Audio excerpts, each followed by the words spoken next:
But can the same be said of his most recent film, Da 5 Bloods, recently on a Netflix near you? Well, let's see, shall we?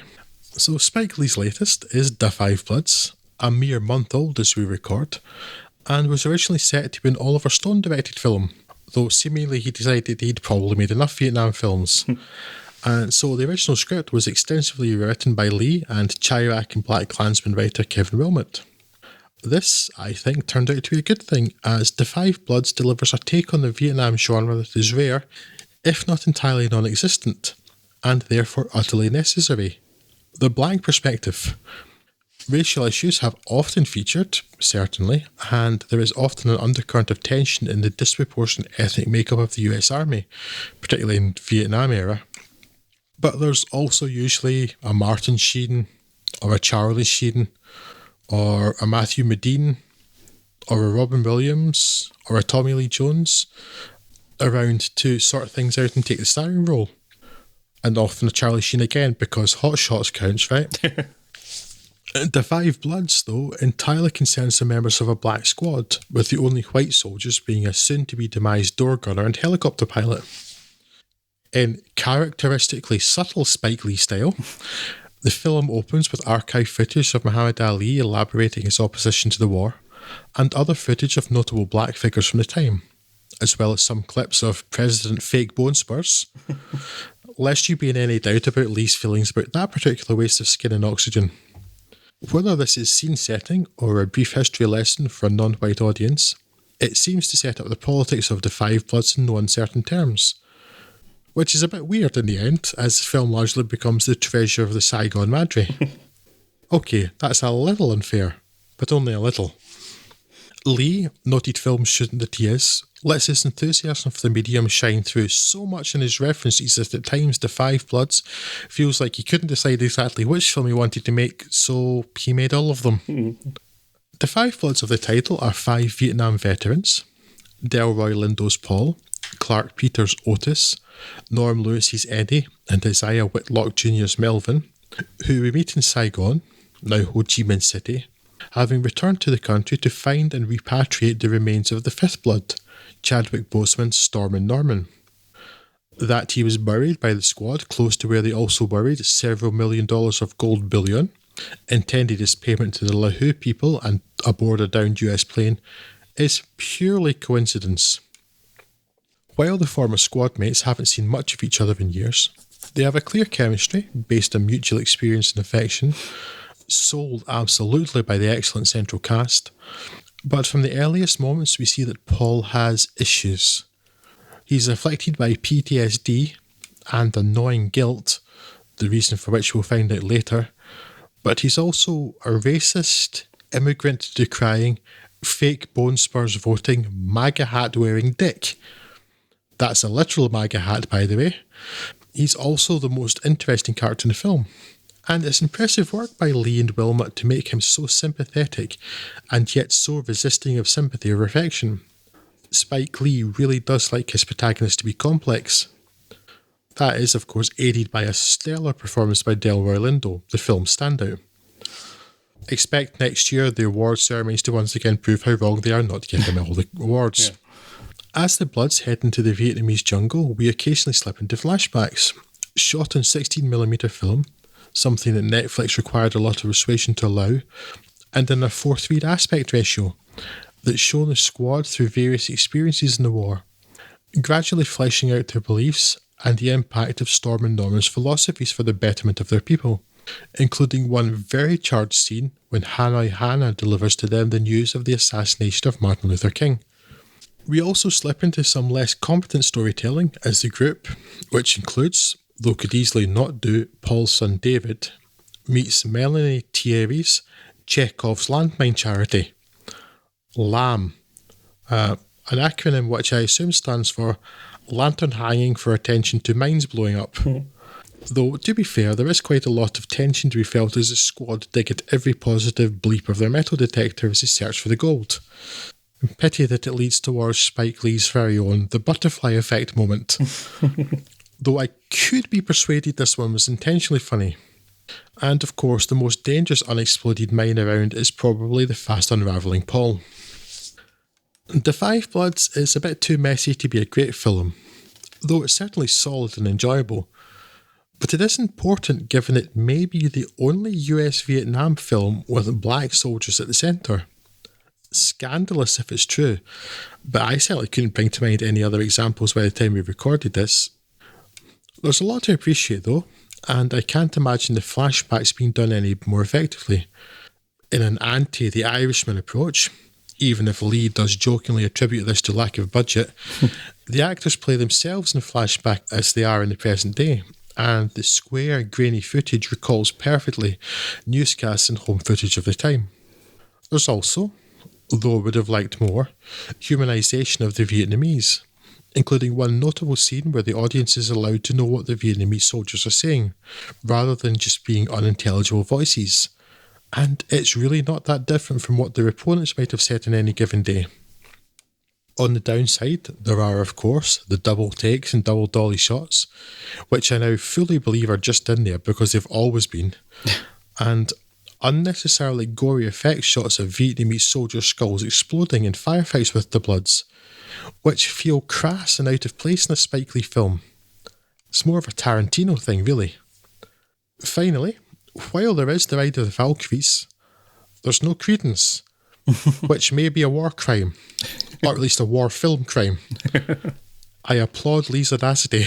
I like this film a bit, but I can't say I'm all that enthusiastic about it. I mean, look, if I ever run for any kind of elected office, it will be on the basis of having more Delroy Lindo and things. So I'm always going to be winning for that. I don't think I'd win that office. It's a bit of a single issue candidacy, really. But that aside, there's a film in here that I like, but I think it would have to be about 90 minutes long rather than, 150?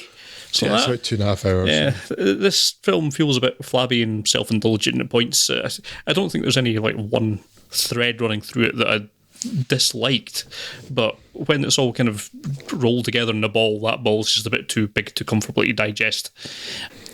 Yeah, I'm not sure what to excise from it, but it's not as well paced as it could have been, and there's a lot of things I think that are maybe not all that interesting. I think, perhaps as you say, the kind of relationship with his kid is not all that compelling and ultimately doesn't really go anywhere.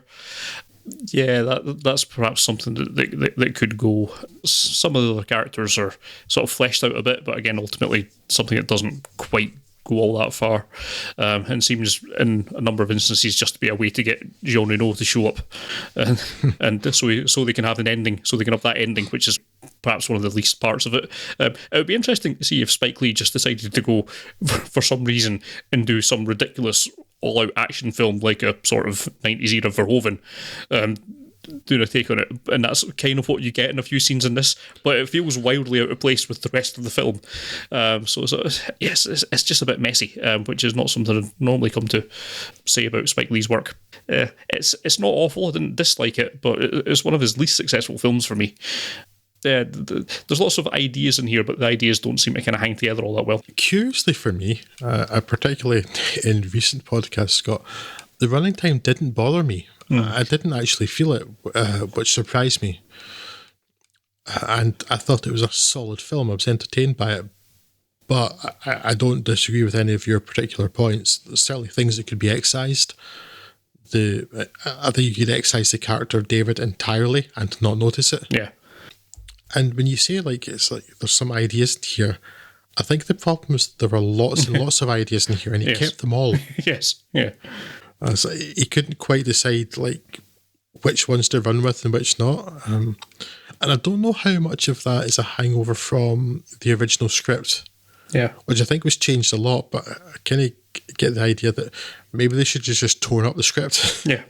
Not really told anybody till they started making it, and kept as little of the original script or none of it if possible. Yeah. I've got all these ideas, all of them. I'll have all of them.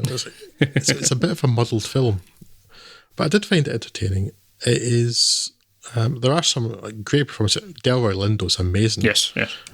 There's a scene where he's going a bit delirious and he's talking directly to the camera, which works in context actually, and it's a great scene. Also, apparently required quite a lot of effort on Delroy Lindo's part to do that. It's so alien to him that he required a lot of work to actually be able to do that to the camera, and it's a really great scene. It's you know how Delroy Lindo's quite intense? Yes. It's like, oh, Spike Lee decided what we need is a more intense Delroy Lindo. Like, jeez, I'm not sure this film can contain a more intense Delroy Lindo. You're saying about like it'd be quite interesting to do for Spike Lee to do a Paul Verhoeven like action film. And I assume you're not particularly serious, but I think it would work. I don't think Spike Lee's a strong action director. There's not a lot of his films that have much action in that way in them. I don't really think it's his métier.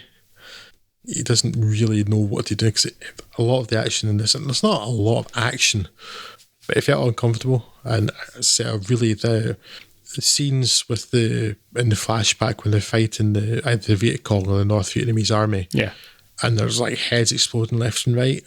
I guess they're showing like they're really well out squad and work together, but it just seemed over the top. It didn't feel necessary. It didn't say anything, and it just kind of looked awful. Yeah.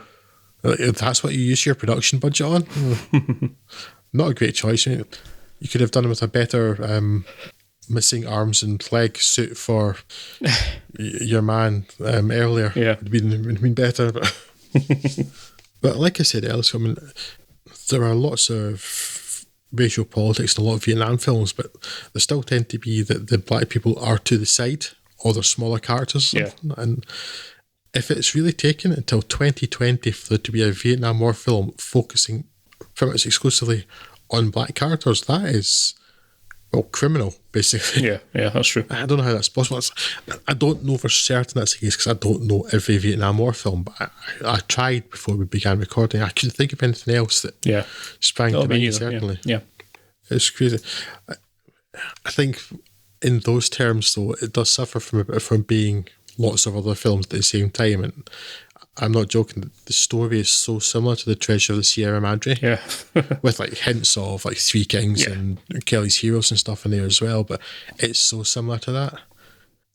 Not that necessarily that's a particularly unique story. It's the idea of like a whole bunch of money kind of turns people against other people, but it's so like that John Huston film and the book it's based on. Yeah, that I think it suffers a wee bit for that. But there are some really good moments, some really tense moments too. Even if another bit that might be excessive probably is the whole landmine charity. Yeah. I think you just needed one line at some point to say that there are still landmines in this area. Yeah. That would have been fine because then they start poking in the ground every time they get a wee metallic ping on their... You don't need three characters to drive it home, particularly when they're not really being used for very much. Yeah. Yeah, so... Again, I didn't feel the running time on this, but you could cut half an hour of it without, I think, in any way be detrimental to the film and possibly to its benefit. Make it a bit more focused. Yeah. I was mildly annoyed by quite how they found the gold. Given that 2 seconds ago, the next 2 seconds before that, they were utterly lost. Yeah. But as far as serendipitous discoveries go, I wasn't as irritated by that one as I might have been because they were in the general area they were meant to be. They had been searching for a particular thing. Yes. Just how they actually found it was perhaps a bit silly, but it's certainly a Spike Lee film worth watching. I think most of the ones we've covered have had something to commend them. Yes. And this one, Delroy Lindo alone would probably be enough. Yeah. Let alone anything else that's going around it. Yeah, not its most successful, but interesting. Yes, and I'm sure there'll be many more to come. And also, it's a new film being released in 2020, so, get them all you can. That's going to be drying up quite soon.